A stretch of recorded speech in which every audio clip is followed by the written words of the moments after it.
A 45-year-old smoker presents with cough, dyspnea, and hemoptysis. On examination, there is clubbing and nicotine staining. His right supraclavicular lymph node is large, non-tender, and hard. There is also tenderness and swelling of his left hand wrist. Wait a minute. Wait a minute. We have to discuss these points now. So, what is the problem? So, can you analyze the history? So he's a What's the problem? smoker, and What are the respiratory problems of smokers? they are predisposed to lung cancer as well as COPD. Yes, they can have COPD. COPD means chronic bronchitis, emphysema, bronchitis. So they are susceptible for that. Okay. So this patient is presenting of recent onset of dyspnea and hemoptysis. So what are the common causes of this combination?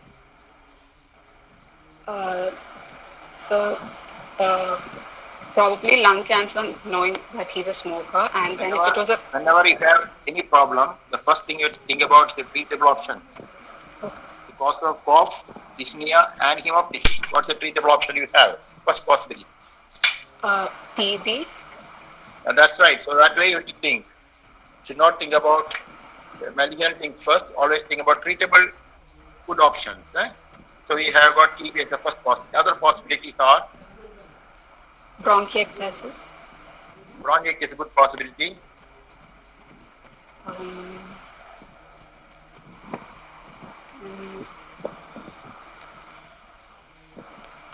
When lung abscess bleed. Yes, lung abscess can sometimes bleed. Yes. So hemoptysis can have other causes. Right. Cough, dyspnea, and hemoptysis can occur in mitral stenosis. Simple. Pulmonary hypertension of any cause. Right? Pulmonary embolism can have the same presentation. So it depends upon the abruptness with which the illness started. If it is within seconds time, somebody is developing cough, dyspnea, and hemoptysis, you think of pulmonary embolism. Many years of chronic cough with cough is good, you think of bronchitis. Okay. So here the simple thing, cough, dyspnea, and hemoptysis. Yes. On examination, what do you find? On examination, we can find clubbing and nicotine staining. What is the diagnosis of respiratory cause of clubbing? Respiratory cause of clubbing can be lung cancer or COPD. Carcinoma, that's right. Then any causes of COPD? No. Not the first cause anyway. Lung abscess. Lung abscess. Empyema. Empyema, very good. Bronchiectasis. So pus in the pleura, empyema, pus in the parenchyma, lung abscess, pus in the bronchus, bronchiectasis, and then you have got carcinoma, and of course you have got interstitial lung disease. These are the causes of. So interstitial lung disease, you don't expect hemoptysis. Empyema, you don't expect hemoptysis. So differential diagnosis is narrowing down. Okay. What else? There's also right supraclavicular lymph node. It's hard, large, and non-tender. So what are the differential diagnoses there? So right supraclavicular node enlargement can have CA lung, mediastinal carcinoma, or esophageal malignancy. Again, they all drain. You have to go for treatable causes first. Can be tuberculosis. Can be tuberculosis. Tuberculosis can produce non-tender lymph nodes, supraclavicular area. The possibility must always be there. Okay. Yes. So you said, can you hear me? Yes, sir. So you said carcinoma lung. So tell me about basically the drainage of carcinoma lung. It is carcinoma lung side. So what's the drainage of lung? Exactly drainage.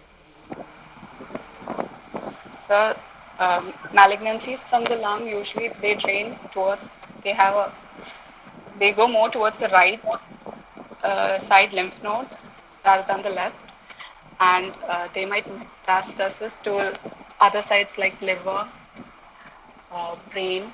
So lymphatic drainage of the right lung goes to the hilar lymph node, from there to the right supraclavicular lymph node.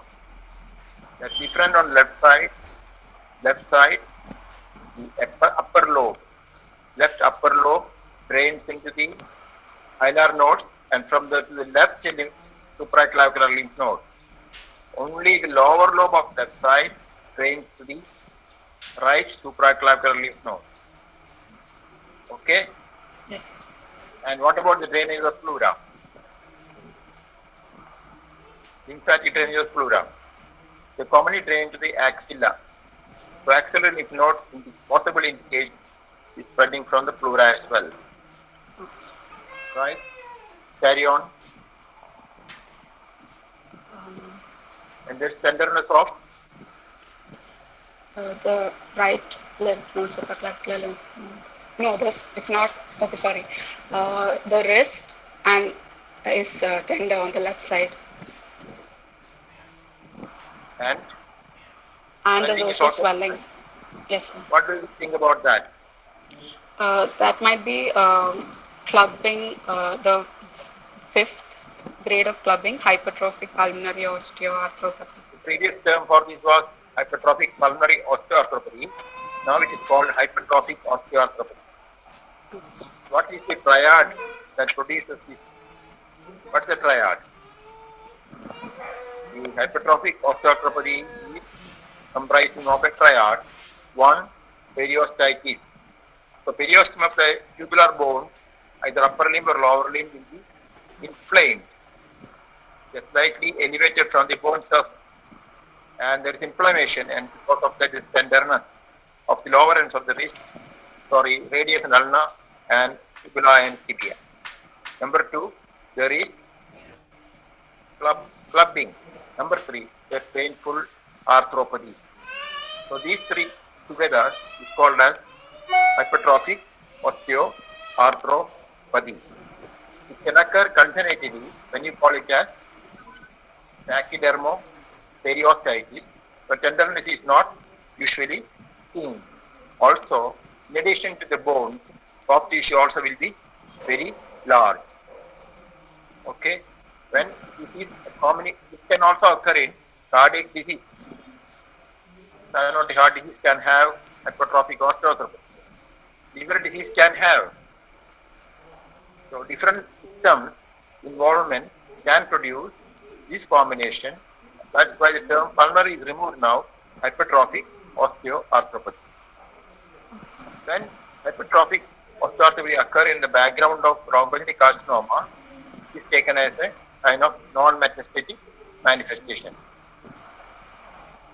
Clear? Yes. Yes. Okay, carry on. The respiratory rate was found to be 24 per minute, and there is Normal or abnormal? So that's a bit increased. Pardon? Increased a bit. What do you call that term? Tachypnea. Tachypnea. What is my bradypnea? Reduced respiratory rate. Below what you call bradypnea? Below 9 is called bradypnea. Okay. Next one. There is reduced movement of left infrascapular area. The vocal fremitus. What is the diagnosis of reduced movement of the left infrascapular area? Any disease that causes. Any disease affecting the parenchyma of lower lobe or the pleura can produce decreased movement. Very good. Okay, then Then there's also reduced vocal fremitus. so what is the differential diagnosis at that point? Consolidation. Oh, No. consolidation increases. Will increase. Sorry. So they rules out consolidation. What is it then? Effusion. Effusion is one possibility. And collapse. Collapse is another possibility. So this is confined to the infrascapular area alone. Okay, so it's something localized. It's not in the infraaxillary area, armor area. So you see, or localize that area. Okay, and then there's also left infrascapular area dullness. what is the differential diagnosis there?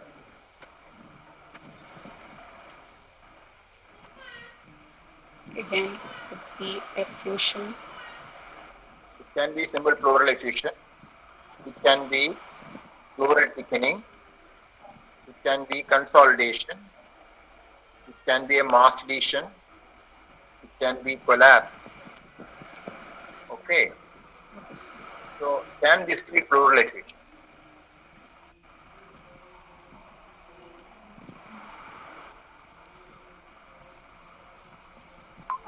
What are the points in favor of pleural effusion? Points against pleural effusion.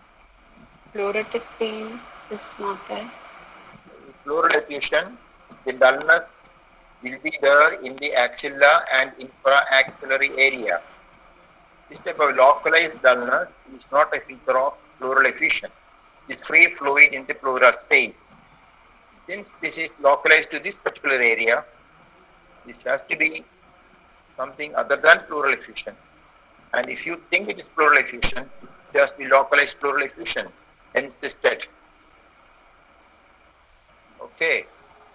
Carry on, read rest of it. There is, axillary area, infraaxillary area, anterior chest, suprascapular and infrascapular areas are resonant. The breath sounds All are the also areas are resonant except this localized area. yes. Yes. Breath sounds and vocal resonance is also reduced at the left infrascapular area. So looking at this whole picture, what is your impression? Pathological impression, physiological impression, what's the diagnosis? So, possibly a mass or carcinoma at the left infrascapular area.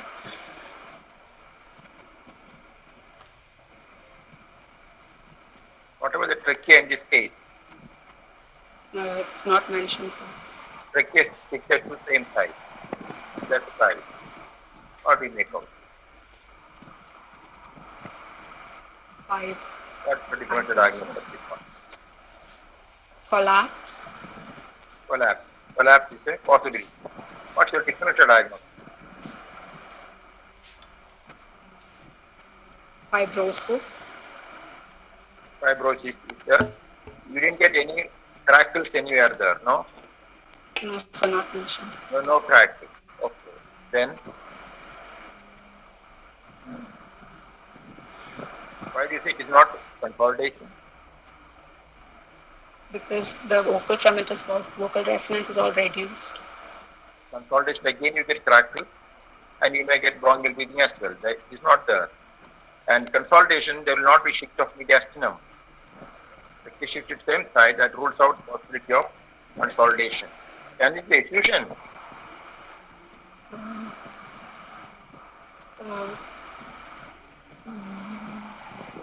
No, sir. Can this be effusion? No. What are the points against it being effusion? Dullness is localized. Can this be localized effusion?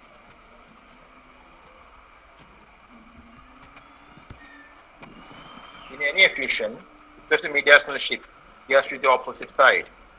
Here, the key shifted to same side, right? What's the point? Okay, sir. So, shift to same side indicates this loss of volume. The loss of volume occur in two scenarios, collapse and fibrosis.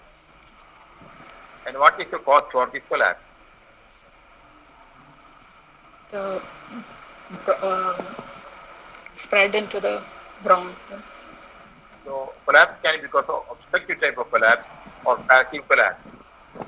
Passive collapse occur, there's a pneumothorax, for example, pleural effusion. Okay, it can produce collapse in lung, that's called passive. The other one is called obstructive because of a carcinoma, adenoma, foreign body, you are getting obstruction of the bronchus. So rest of the area gets collapsed. Alternatively, it may be huge lymph node or a mass lesion pressing the bronchus, obliterating the lumen. Again, you get collapse. What is the possibility here? So, obstructive type of collapse. Possibly obstructive type collapse due to what? Uh, because of carcinoma, obstruction, Carcinoma. What is your point in favor of carcinoma? history of smoking, and lymph node enlarged, tender. There is an intraluminal lesion and there is hard lymph node. These are the points in favor, and he's clubbed and he has got hypertrophic osteoarthritis. So these are the points for your diagnosis. So what are the investigations you planned in the case of carcinoma lung? So, X-ray, image. Excellent. You want to do X-ray test. And what do you expect to find in the X-ray? We can see any collapse. Pardon? Collapse. You may be able to see a collapse. How do you Any, see collapse? How do you see collapse? so the You may volume. be seeing an area of consolidation or pacification of a particular area. Carcinoma lung, you may find hilar glands. You may find effusion. You may find erosion of bones. You may find mediastinal shift. Okay, so there may be glands in the hilar or paratracheal area associated pleural effusion. Or previous X-rays where you can compare and see whether the shadow is enlarging. After the X-ray test, what's the further investigation? Another image we can do a CT. So, Pardon? any spread. CT. You have to do some simple investigation, blood investigation. Sputum for malignant cells can be done. CT test can be done. Very good. What else you do after CT? So, biopsy. You can do biopsy. If it's peripheral, you can do transthoracic biopsy. If it is central, you do a bronchoscopy and take up the biopsy. Okay, that's the biopsy can be done after CT. What else you want? So bronchoscopy also help you to lavage the fluid and see. Okay, you can brush and see. You can take the secretions from the for malignant cells and make get high yield. Biopsy can be taken. Yes, then. So, the lymph node biopsy for metastasis. Lymph node FNAC may be done or biopsy may be done. It is inconclusive. Very good. When you do investigate, our idea is to one, confirm the diagnosis, two, to stage the disease, three, to see non-metastatic manifestation, four, to see complications. So there's an aim, and to decide what treatment is the best for this patient. So investigation also includes simple sodium, which can give clue to diagnosis of CR and non-metastatic manifestation. You may do potassium, the ACTH secreting tumor. There can be hypokalemic alkalosis, Cushing's syndrome-like picture. You can have hypokalemia. If you do calcium, it may be elevated in as a non-metastatic manifestation, or if there is secondary deposit in the bone, the elevation of calcium and alkaline phosphates may be seen. And lift is very important investigation. Raised alkaline phosphatase may be clue metastasis has taken place into the liver. At this juncture, an ultrasound scan of abdomen will be helpful to see the metastasis. Along with the CT test, they will screen the abdomen and you can see two organs in the abdomen, namely liver and adrenal, because there can be deposit in the adrenal. In this case, they are likely to go for its complication, Addisonian crisis. So that is very, very important. And sometimes before surgery, they do pulmonary function test to decide the feasibility of surgery, and also some cases to see the spread, they may go for a PET scan sometimes. Once you get the histopathology, you look at the microscope and decide what the specimen like, and then you take them up for immunohistochemistry and sometimes for genetic studies as well to decide the mode of treatment, to decide what is the best for this patient. That's how you proceed with this particular patient. So a full diagnosis in this case is collapse of the lower lobe, possibly because of bronchoidic carcinoma, with spread to the supraclavicular area, and what is your treatment option for this patient. Clinically, what is the treatment? Investigation, further investigation are all awaited. Now, what is your impression? So we can stage. You tell the stage if you can. With this only investigation is X-ray test. Nothing else is there. How can you stage? Tell me. So clinically, there are clues that this patient is for surgery or not for surgery. One clue is metastatic spread, extrathoracic spread. Supraclavicular lymph node rules out the possibility of any type of surgery.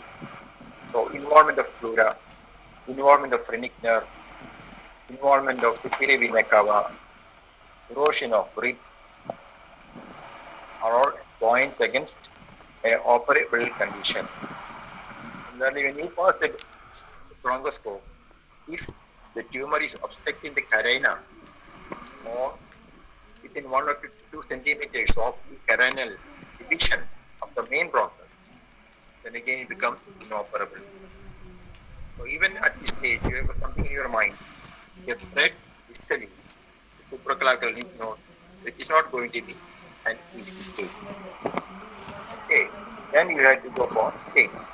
Before that, what's the common presentations of bronchoidic carcinoma?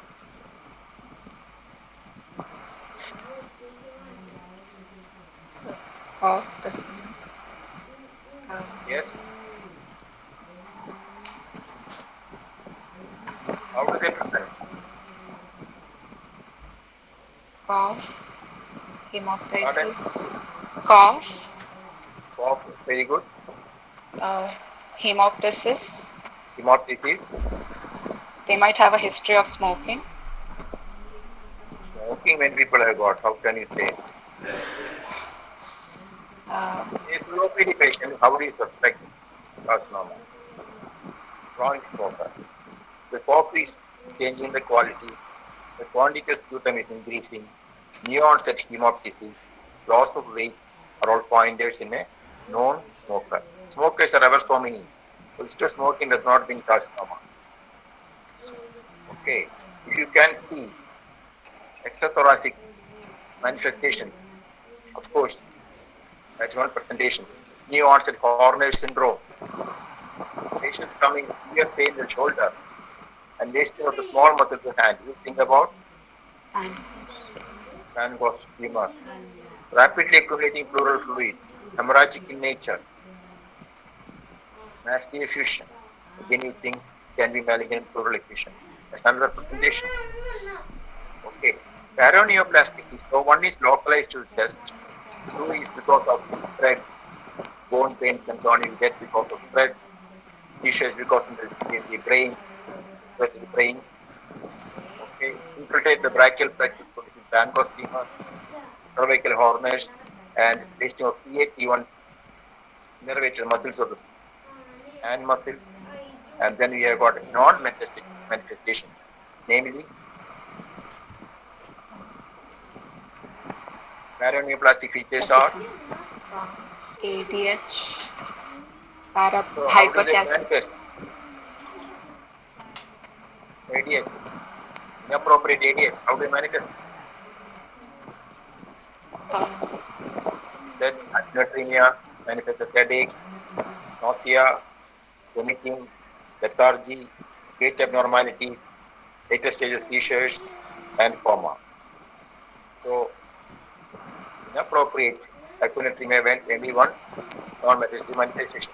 Other manifestations, total endocrine manifestations, non-metastatic manifestations. Hypercalcemia. Hypercalcemia, very good. Hypercalcemia occurs because two is one is non-metastatic, other one is metastatic. Okay. Hypercalcemia manifestation as GI symptoms, anorexia, nausea, vomiting, constipation. The person has a renal manifestation, polyuria, They present as dehydration. Okay, they present as abdominal pain, GIT presentation. They present as seizures, altered sensorium. So presentations of hypercalcemic anemia, renal symptoms, CNS symptoms, GIT symptoms, variable symptoms. Okay. Other non-metabolic manifestation regarding endocrine system is ACTH, sometimes they ectopic. present hypoglycemia. Sometimes they got Cushing-Watt features. Cushing-Watt features will be Moonlight pain. hypokalemia, lethargy, weight gain, picture of the face, and so on. What are the common neurological type of manifestations or non-metabolic manifestations? Myasthenia, First, Lambert, myasthenia and myasthenia both are possible. Yes, polyneuropathy, polymyositis, dermatomyositis, peripheral neuropathy. Yes, then come to the brain, it can produce limbic encephalitis. So behavior problems may be the presentation. Sometimes they present as acute infective pulmonaritis like this one. Okay. Why do these people get these non-metastatic neurologic manifestations? That's because some of the tumor tissue has got something like neurological proteins, neuronal proteins, against which antibodies are produced. So they mimic the antigens on the nervous system, and antibodies are produced against it. And that's how it attacks nervous system and produce varied manifestations. So you have got different types of endocrine manifestations. Some of the tumors are called carcinoid tumors. They secrete lot of chemicals. So what will be their presentation? They present as collapse or localized syndrome, localized collapse, consolidation like that. But once it goes to the metastatic stage, they come with recurrent flushing, diarrhea, and so on. Okay. So you have got three presentations for carcinoma, localized presentation because of the spread. Third one is non-metastatic manifestation. X-ray findings you already said. Okay. Now coming to the pathological specialty. How do you classify them? Pathological. You have already taken the biopsy, you said. So how do they? so small cell and non-small cell. Yes, the basic classification is small cell and non-small cell. Small cell is minority, 20% of the only 50% is non-small cell. So what are the origin of small cells? Previous term for small cell was oat cell carcinoma. Oat cell carcinoma. Yes. The peculiarity of small cell is they secrete lot of polypeptide hormones. It is arising from a group of cells called as Pulchitsky cells, which are members of what's called Apud cells. What's Apud? Epidoma. What's Apud? Apud. APUD. Amine precursor uptake. They constitute 20%. What is the peculiarity of this type of tumors? Once you get a biopsy report, what does it mean to you? So it's harder to treat. Why? Why it's harder to treat? Because by the time it presents to you, it gets spread to the whole body. Usually they are not amenable for surgery, not amenable for radiation. They spread to different parts of the body. So only option is chemotherapy for these group of patients. That's why they are peculiar. Now coming to the non-small cell carcinoma, it's 80%. A lot is time. So how do you classify it further? So adenocarcinoma, Classified into three groups. One is yes, adenocarcinoma, adenocarcinoma is 50% of the total non-small cell carcinoma. 50%. By default, it is chunk. What are the peculiarities of this adenocarcinoma? It can occur both in smokers and non-smokers as well. and it usually takes a peripheral location, central location, peripheral location. So you may be able to do a biopsy from the periphery itself. A variant of adenocarcinoma is called as bronchoalveolar carcinoma. What's the peculiarity of this?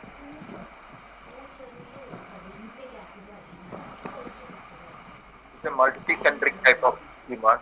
It arises from multiple sites.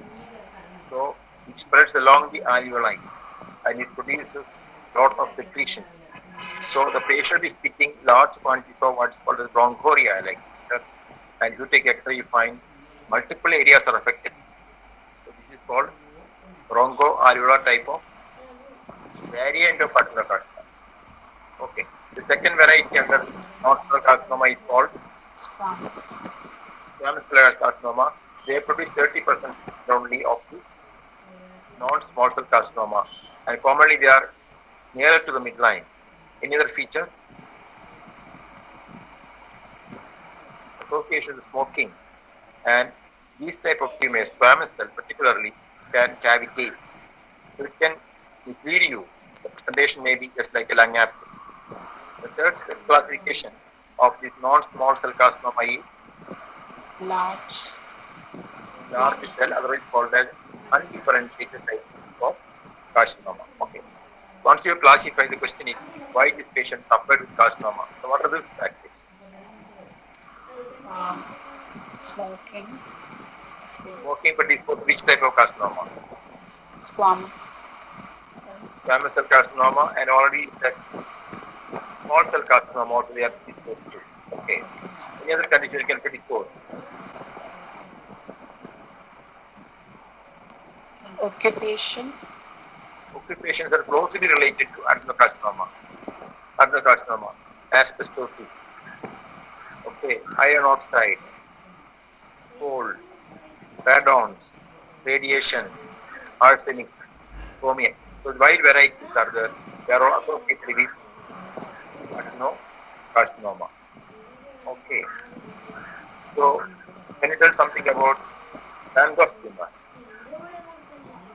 So Pancoast tumor is usually seen in the apex of the lung, and it mainly presents with shoulder pain, which can spread to the axilla and then also along your arm to the. Then there's paresthesia and also atrophy of the thenar muscles, sometimes associated with Horner's. Horner's Why consists they of get Horner's syndrome? Why they get Horner's syndrome?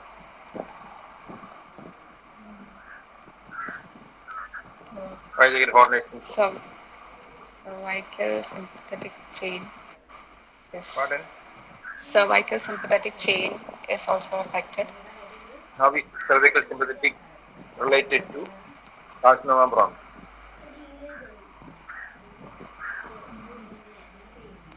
This compression on them because of the mass. Cervical sympathetic is emerging at the level of E1. Okay. That's how it is affected. Okay. So you have got a diagnosis now. You want to treat. So what are the plans? So Stage 3. What is the plan? Stage 3, multiple disciplinary approach is taken. Early stages. Stage 1, how do you plan for treatment? resection. Pardon? Surgical Stage 1 and resection. Stage 2. If there are no contraindications, go for surgery. That's the first step. Okay. If there is contraindication, think whether it's suitable for radiotherapy. Okay. Okay. Yes, sir. So, if surgery is feasible, you do surgery. Once you do surgery, you take the specimen for immunohistochemistry and genetic studies. And then you can again decide what exactly can be done. Depending upon the staging and pathology, maybe stage 1A, stage 1B, 2A, 2B, 3. Okay. So once you find this 1B, so you go for adjuvant chemotherapy in addition to surgery. So stage 2 and 3, whatever you do here, you need to have adjuvant chemotherapy. If the biopsy tissue shows that the margins are also affected, positive margins, then they need to have adjuvant radiotherapy also. Okay. So ultimately, most of these patients go for palliative care and some amount of chemotherapy may be continued lifelong. One of the presentations of bronchiolitic carcinoma will be as solitary pulmonary nodule.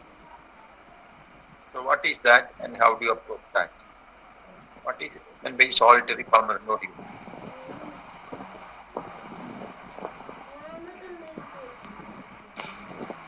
They are discrete, well circumscribed, well defined nodules in the lung, less than 3 centimeter in its size. It can occur because of benign causes. It can occur because of malignant causes. Okay. When you find such a nodule in a young man below 30 years, more likely it is benign. More than 40 years, you think it is a malignant one. 2. You find very sharp margin, you think it's benign. But if you find scallop margins, irregular margin, ill-defined margin, more chance of it being malignant. If it is associated with hemoptysis, commonly it is malignant, otherwise can be either way. Larger size, usually pointing towards malignancy.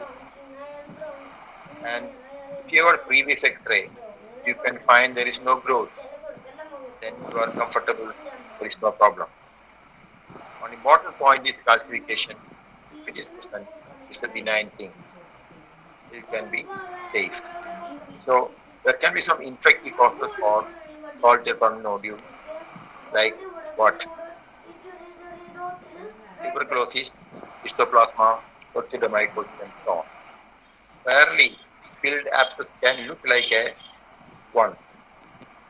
Okay, infected cyst, area of infarction can occur like this.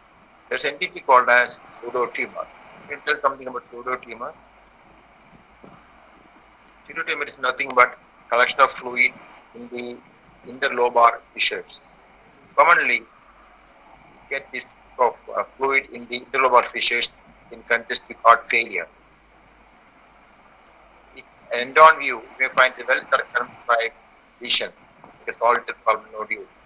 We give them diuretics like furosemide, repeat X-ray, it would have vanished. It's also called as vanishing tumor of the lung. So vanishing tumor of the lung can be encysted fluid, it can look like a solitary pulmonary nodule. There are many benign causes, like hamartomas, adenomas, lipomas. One important thing in rheumatoid arthritis is rheumatoid nodule may look like a solitary pulmonary nodule. Sarcoidosis rarely can have and vaginous granulomatosis. But majority of the time, these patients will have symptoms and signs point to their basic illness. Short of that, for a CT scan, biopsy fluctuate, and resection. A minority of the patients will be having beginning of bronchiolitic carcinoma, so solitary pulmonary nodule, not left alone, but always see what can be done about it. Okay. So, Emil Davis can summarize what we learned today. Yes, sir. Initially, we started with the differential diagnosis of cough, dyspnea, hemoptysis, and okay. Now you tell me, how do you make out a diagnosis of collapse of the upper lobe?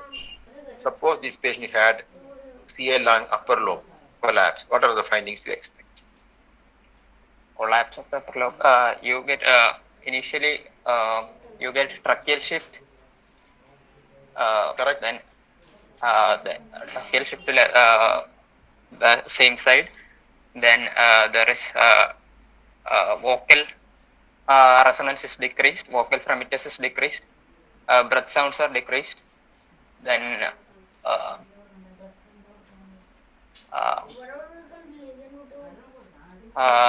you get dullness on percussion. Tumors can make that area consolidated. Okay, that area can get consolidated. Lower lobe, the patient we discussed was having consolidation with the collapse, but you are not able to hear any bronchial breathing. No. So the lower lobe, when the tumor occludes, air is not passing through the bronchus, absent air entry is what is happening. Upper lobe, what happens? Upper lobe, you can imagine the bronchial tree. It comes down and goes as apical part, medial, posterior part, and anterior part. So right upper lobe has got three bronchopulmonary segments: apical, anterior, and posterior. Okay, got it. Okay. So you know the picture, and so remember, adjacent to the apex of the lung is your trachea. Clear? Yes. Yes. So if the trachea is patent, block is in the main bronchus, right side, then the sounds you passing through the trachea will be directly transmitted to the upper lobe. Sir. Got the point?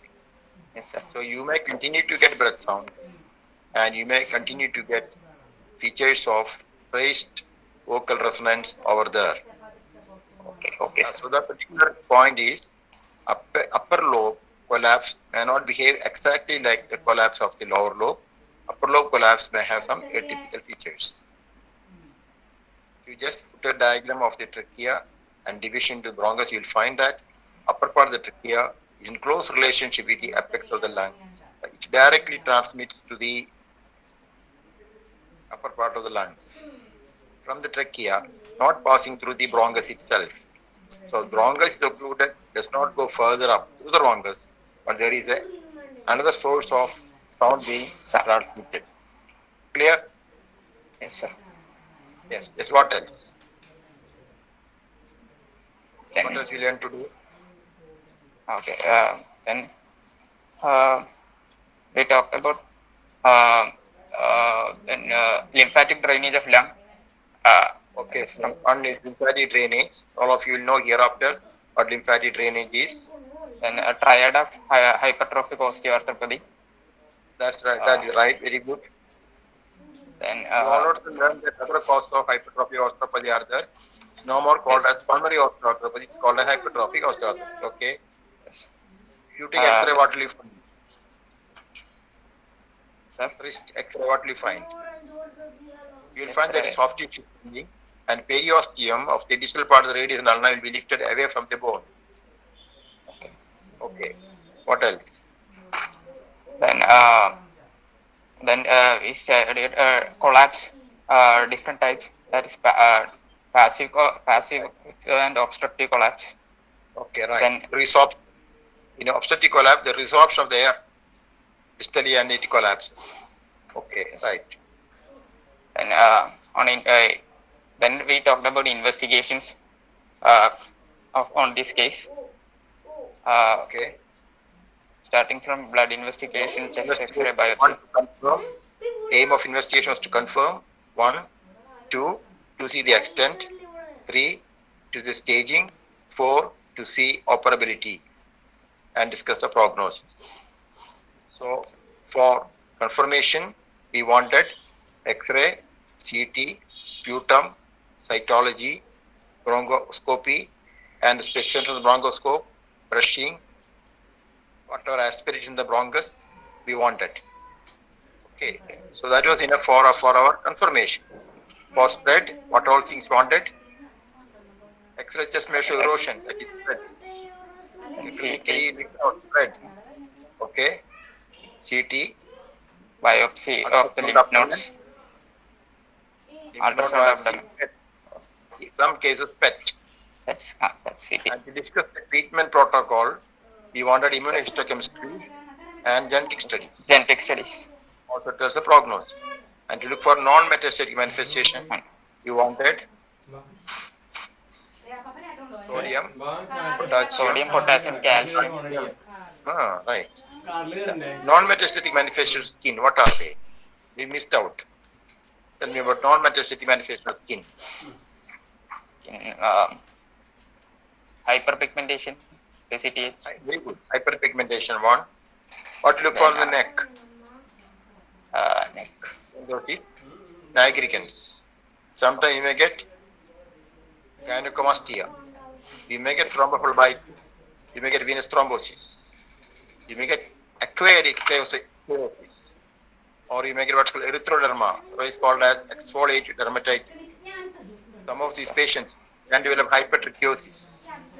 Sometimes, because of the resistance lost, you may get herpes zoster. And there's a rare entity called erythema gyratum repens that can also occur. Okay. So, non-metastatic manifestation we said basically affecting the endocrine system, 2 affecting the skeleton, 3 we said about CNS, and now we said about dermatological manifestation, non-metastatic manifestation. Okay. Then, And we talked about pathological classification. that's right, pathology we said. Then we go into etiology. We said etiology also we said. Then, presentations. Bronchus. Presentation. Yes, we said presentations can be again of different types, localized, to spread, non-metastatic. Okay, then And we talked briefly about Pankos tumor. we said about Pankos tumor. Then treatment according to the stage. Stage we have to read, and according to stage we treat. Okay, then We talked briefly about solitary pulmonary nodule. pulmonary nodule. Okay, So, so I think that's all about this class. We briefly told about carcinoid syndrome. Carcinoid, when it is localized, will have only features of a localized obstruction, collapse or consolidation. And when it is going to the metastatic state, you will have syndrome, flushing and so on. It's time for asking doubts. Emil will ask first doubt, then second doubt will be by Arjun, then others will follow. Come on.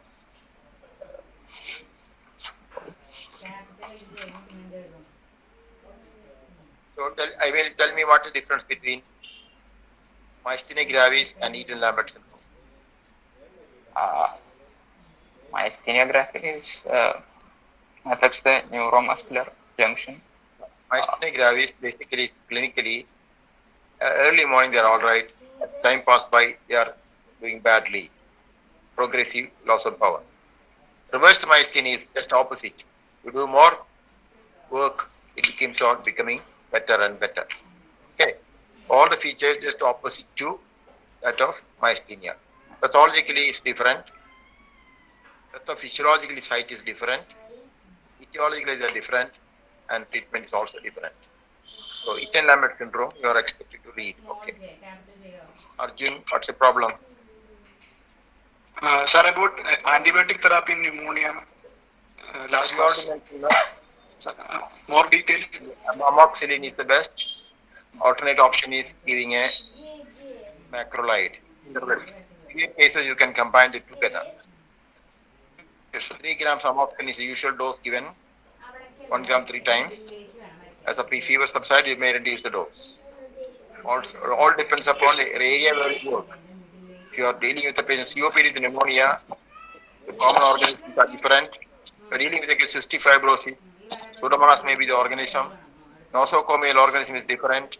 Aspiration is commonly anaerobe. Accordingly, you change the antibiotic. So it's not a fixed antibiotic regime. It can be variable. Okay. Yes, sir. Anybody else?